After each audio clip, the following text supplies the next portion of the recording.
먼저 코로나 발생 증가에 따라 수도권 젊은 층 중심의 집단 발생 증가 현황에 대해서 설명드리겠습니다.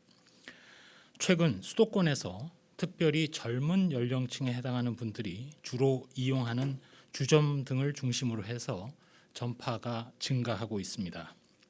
이러한 전파는 이후 비수도권 지역으로 다시 전파되는 사례도 확인되고 있습니다.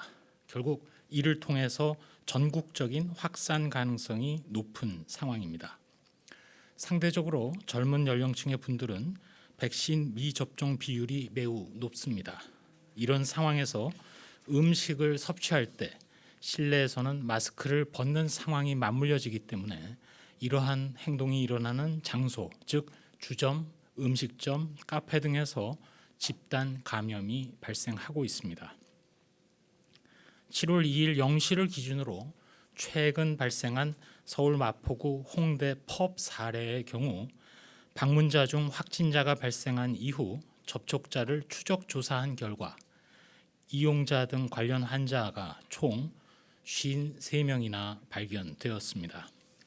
더구나 이들 해당 시설은 밀집 환경에 또 마스크 착용이 미흡한 것으로 나타나 이용자 간의 확산 위험도 높은 것으로 조사되었고 일부 확진자는 해당 시설 이용 전후에 인근에 위치한 다른 주점에 방문한 것도 확인되어 전파 가능 시설이 더욱 확대된 상황입니다.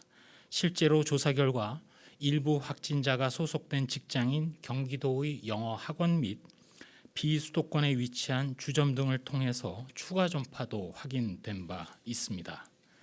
이러한 사례에서 보듯이 주말 또 방학을 맞아 젊은 층들이 주로 이용하는 주점을 통한 감염, 이를 통한 전국적인 확산 가능성이 매우 높은 상황입니다.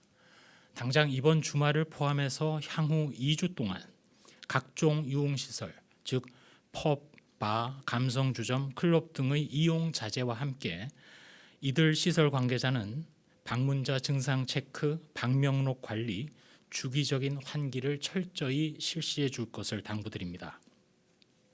저희 당국은 전국의 지방자치단체와 협조해서 유흥시설의 방역점검 그리고 선제검사, 확진자 발생 시설에 대한 이용자 추적 관리 등 관리 조치를 더 한층 강화해 나가겠습니다. 또한 최근 수도권 등에서 클럽이나 주점과 같이 밀집된 공간에서 많은 사람들과 접촉한 분들은 증상이 없다 하더라도 검사를 받으시도록 적극 권고합니다. 주점이나 유흥시설은 물론 식당, 카페 등 다중 이용시설을 이용하실 경우 실내에 머무는 시간을 최소화해 주시고 음식물 섭취를 전후로 대화를 할 때에는 반드시 짧은 순간이라 하더라도 마스크를 착용해야 된다는 점도 당부드립니다. 다음으로 예방접종 관련된 사항을 안내해 드리겠습니다.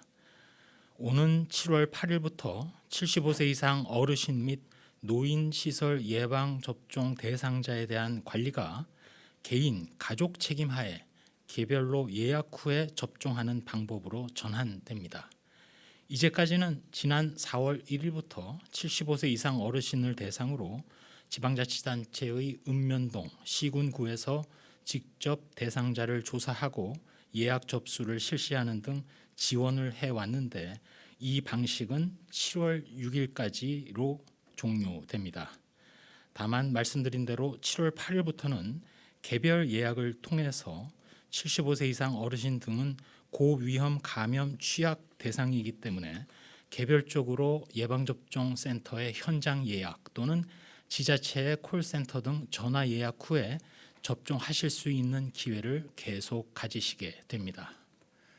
또한 예방접종에 동의는 했지만 아직까지 접종 일정을 잡지 않은 75세 이상 어르신은 7월 6일까지 지자체를 통해서 예약을 하시면 7월 17일까지 접종을 받으실 수 있고 말씀드린 대로 7월 8일부터 개별 예약을 통해서 접종 받으시기 바랍니다. 다음으로 코로나19 치료제 등과 관련된 상황입니다. 먼저 코로나19 치료제 중 베클루리주의 경우 현재 128개 병원에 8,621명 환자에게 투약되었고, 항체 치료제인 레키로나주는 82개 병원에 5,529명의 환자에게, 그리고 혈장 치료제는 임상시험 목적 이외의 치료 목적으로 47건이 식약처로부터 승인받아 사용 중입니다. 이 가운데 국산 항체 치료제의 동물 실험과 관련해서 말씀을 드리면, 국립보건연구원 국립감염병연구소에서는 델타형 변이 바이러스에 대한 국산 항체 치료제 효능 평가를 위해서 동물 실험을 진행하고 있습니다.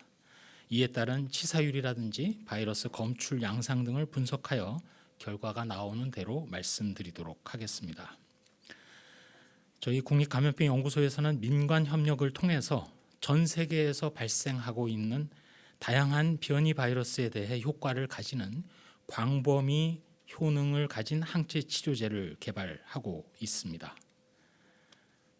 다음으로 국가병원체 자원은행에서는 코로나19 바이러스 중 주요 변이 균주를 총 55개 기관에 536건을 분양했음을 설명드립니다. 앞으로도 항체 치료제의 효능 검사, 병원체의 분양 배양 등 적극적으로 보건의료 산업 발전에 기여하도록 최선을 다하겠습니다. 한 말씀 드리도록 하겠습니다. 최근 코로나19 바이러스가 국내에서 변이 확산을 무기로 해서 백신은 맞지 않은 미접종자, 그리고 특히 젊은 층의 방역 피로감을 틈새로 해서 다시 증가하고 있습니다. 물론 앞으로 백신의 접종이 진행되면 될수록 전파 연결고리가 계속 끊어질 수 있기 때문에 코로나19 유행이 관리 수준으로 낮아질 수밖에는 없지만, 당장 현재로서는 우리가 이러한 방역에 대한 피로감을 이기고 계속 수칙을 준수하느냐 마느냐가 현재의 상황을 결정하게 됩니다. 국민 여러분들이 귀가 아프게 들어오신 대로 마스크 착용, 거리 두기 이행, 손 위생, 증상이 조금이라도 있으면 즉시 검사받는 바로 그 수칙의 준수 여부입니다. 현재 전 세계적으로 코로나19의 사망자 규모는 작아지고는 있습니다. 우리나라도 위중증과 사망자 규모는 여전히 작습니다. 그럼에도 불구하고 접종 완료율이 70%에 이르러 전 세계 1위로 추정되는 국가인 세이셸, 그리고 선진국 중에 접종 완료율이 상대적으로 높은 영국조차도 코로나19가 늘어나고 있습니다. 그런데 자세히 보면 영국의 경우는 주로 미접종자인 20대, 그리고 이들이 주로 활동하는 교육 환경을 중심으로 급증하고 있는 상황입니다. 지금은 백신 접종을 계획대로 진행하면서 특별히 우리의 경우는 미접종 계층 가운데 코로나19 유행을 다시금 폭발적으로 증가시킬 가능성이 있는 코어 그룹, 즉 중심 집단 또는 그러한 활동을 관리하는 것이 매우 중요한 시기를 맞았습니다. 그러한 활동이나 장소, 상황은 이미 우리가 경험했던 상황입니다. 첫 번째로는 각종 집회나 시위, 길거리 응원과 같은 집단 행동입니다. 두 번째는 각종 종교 활동이며 특별히 교회 등의 대상이 되겠습니다. 세 번째로는 앞서 말씀드린 대로 젊은 층들이 주로 이용하는 실내 유흥시설 등입니다. 이러한 시설이나 활동, 환경은 전파 위험이 크고 상대적으로 거리 두기를 지키기가 어렵고 발생하면 추적이 어려운 데다가 다중 파생 전파도 가능한 그런 폭발적 발생을 야기할 수 있는 환경입니다. 이러한 장소에서 발생한 코로나19의 유행이 미접종 기저질환자 그리고 고령층을 통해서 만약 위중증과 사망자를 다시 증가시킨다면 그때에는 우리의 의료체계 역량도 위협할 수 있습니다. 지금 당장 코로나19에 대한 각종 수칙을 준수하고 순서대로 빠짐없이 예방접종을 맞고, 그리고 의료진의 헌신과 기여대로 환자 관리를 철저히 해서 코로나19가 더 이상 일상을 장악하지 않도록, 즉 백신이 접종이 진행되면 될수록 일상 속의 관리 대상의 감염병의 하나로 자리매김할 수 있도록 우리 모두가 노력하고 참여하고 있기에 그런 시기가 앞당겨 올 수 있다고 굳게 믿으면서 방역 당국도 지금 당장의 급증에 철저히 대비하겠습니다. 이상입니다.